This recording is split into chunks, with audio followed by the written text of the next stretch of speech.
අදත් ඔබ ඉතාමත් ආදරෙන් English with Saman sir YouTube channel එකට පිළිගන්නවා. එhmenan අද මම සූදානම් වෙන්නේ ඔබට be verbs වල අනාගත කාල භාවිතාව පිළිබඳ කියා දෙන්නට. කොහොමද මේ be verbs වල අනාගත කාලය යොදන්නේ? ඔබට ගැටලුවක් තිබුණා නම් එය විසඳගන්න අද හොඳම අවස්ථාව.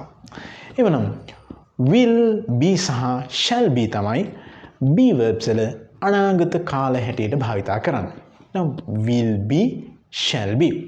ඉතින් shall be බැලුවොත් එහෙම ටිකක් වැඩිපුර භාවිතා වෙනවා අඩුයි. නමුත් will be නිතර දෙවේලේ අපිට වාක්‍ය රටාවල දකින්නට පුළුවන්. කතාවේදී අහන්නට පුළුවන්. එhmenan ඊටම පහසුවෙන් මේ වාක්‍යයක් නිර්මාණය කරගන්නේ subject will be shall be අවශ්‍ය නම් යොදන්නටත් පුළුවන්. shall be adjective noun. එතකොට subject will be adjective noun. ඕනෑම subject එකක් එක්ක I, we, you, they, she, he, it සහ තියෙන සියලුම subject එක්ක අපට භාවිතා කරන්න පුළුවන් will be කියන වචනේ. ඒ නිසා ඊටම පහසුයි. I will be strong. මම ශක්තිමත් වේවි. ශක්තිවන්තයෙක් වේවි. They will be friends. ඔවුන් යාළුවෝ වේවි. අපිට කියන්න පුළුවන් අනාගතයේදී වේවි කියලා. One will be honest. රුවන් අවංක වේවි. Sarath will be an engineer. අපිට අන්න එහෙම අනුමාන කරලා අනාගතයේදී සරත් ඉංජිනේරුවෙක් වේවි. මෙන්න මේ ආකාරයට අපිට ඉතා පහසුවෙන් වාක්‍ය නිර්මාණය කරගන්න පුළුවන්. කොහොමද? Subject will be adjective noun. ඉතින් මේ වගේම නොවේ කියලා අපි හිතන දේවල් අනාගතයේදී සිදු නොවේවි. අපට will not be තමයි දාන්නේ. will be මේ be verb එකේ කොටස් දෙකක් තියෙනවා. ඒ වුණාට be කියන වචනය අපි හැම වෙලෙම වෙනස් නොකර ඒ පවතින ස්ථානෙම තබලා will කියන වචනයට අවශ්‍ය වෙනස් කිරීම කරලා තමයි in ඉදිරියට තියෙන ප්‍රශ්නාර්ථය ඒ වගේම නැතන ප්‍රශ්නාර්ථය නිර්මාණය කරගන්නේ. කොහොමද අපි බලමු. Subject will not be. අනිවාර්යයෙන්ම ඔබ මතක තියාගන්න ඕන will සමග තමයි not කියන වචනේ දාන්නේ. will not අවශ්‍ය නම් කෙටි කිරීම ඔබට භාවිතා කරන්න පුළුවන් want. will not want. I will not be a teacher. මම ගුරුවරයෙක් නොවේවි.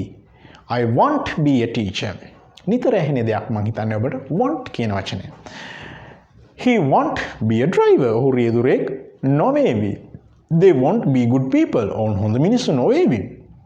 අපි සමහරලාට ඒ වගේ කියනවා. එhmenan ප්‍රශ්නයක් නිර්මාණය කරගන්නකොට කොහොමද කරන්නේ? will වාක්‍යයේ මුලට අරගෙන ඊළඟට තමයි subject එක දෙන්නේ. be හැම වෙලෙම subject එක පහු කරලා අනිවාර්යයෙන්ම දන්න ඕන. Will Amal be a doctor? Will Amal be a doctor? Amal වෛද්‍යවරයෙක් වේවිද? Will they be good friends? ඔවුන් හොඳ යාළුවෝ වේවිද? Will you be a teacher? ඔයා ගුරුවරයෙක් වේවිද? Will you be a good speaker? ඔයා හොඳ කතිකයෙක් වේවිද? අන්නේ ආකාරයට හදන්නට පුළුවන්.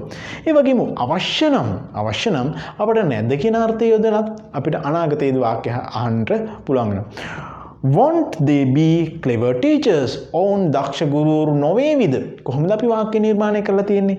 Want subject be adjective noun. Won't they be clever students? ඔවුන් දක්ෂ ශිෂ්‍යයෝ නොවේවිද?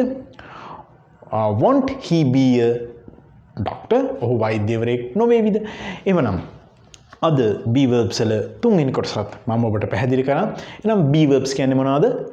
වර්තමාන කාලෙදී am, is, are, අතීත කාලෙදී was සහ were, අනාගත කාලෙදී will be.